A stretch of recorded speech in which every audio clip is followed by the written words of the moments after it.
I went to Las Vegas and I went to look for ideas. I had this feeling there might be something there. Lots of people said, "How the hell are you going to Las Vegas?" They couldn't quite get it.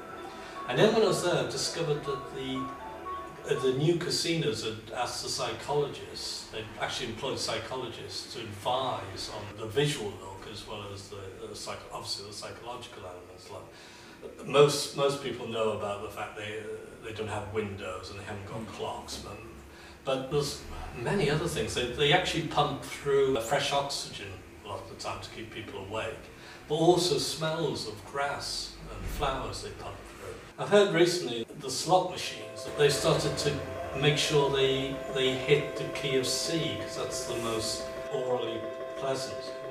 Which things like that fascinate me.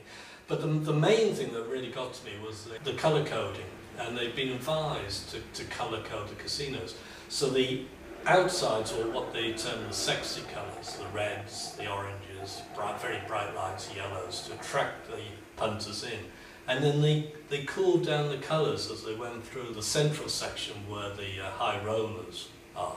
And they're all in greens and blues, and they're very calming and relaxing. And you know, mental hospitals used to use the same colour scheme of greens. They're always green to try and calm patients. There's a very funny thing happened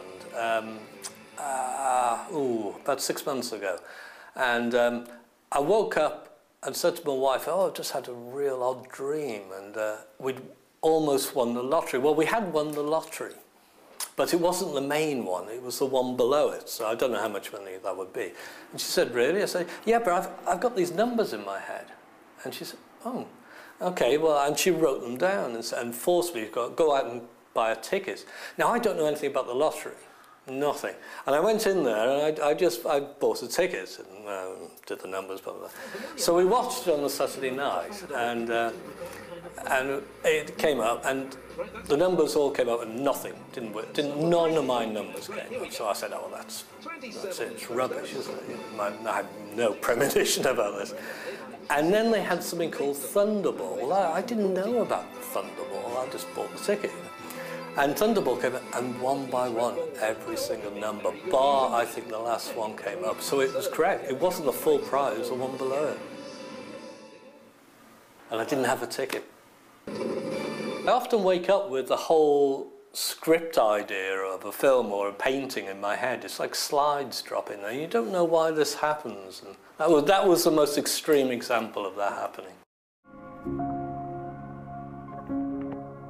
My recent work's gone off into a strange area, which only a fool would attempt, to be honest.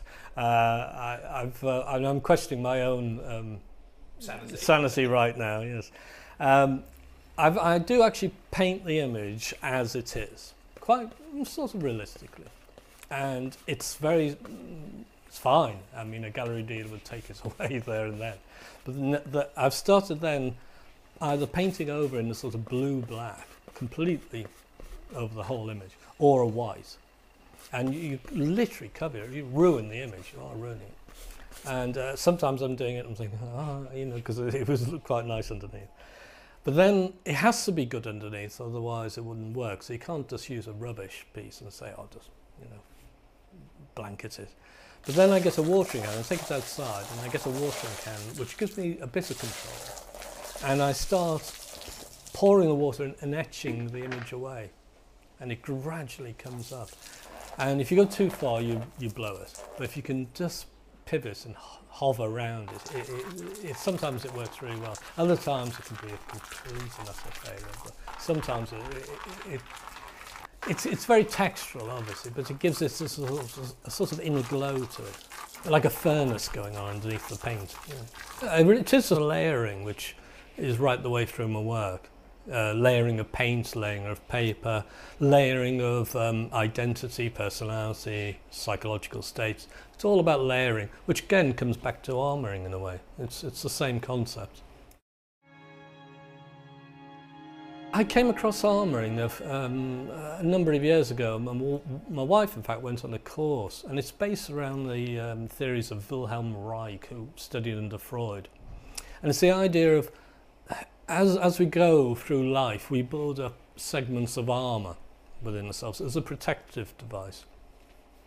And I suddenly realised, well, that's what I've been doing with the figures.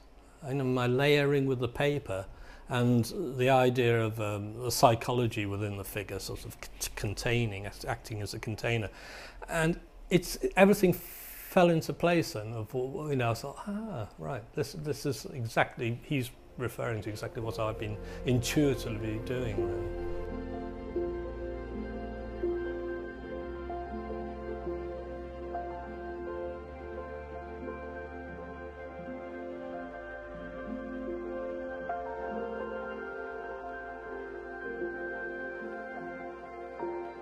As the world gets more congested, so will people's bodies, and this is something I've written down. I write down lots of quotes and things I say in my workbooks, which are absolutely vital to me. The workbooks are an absolute key to what I do, and they go back now to 1975. I used to buy them from New York, really big ones, and I still refer to them all the time. Everything goes into them: drawings, press cuttings, you name it. The whole lot's in there, and absolutely fantastic.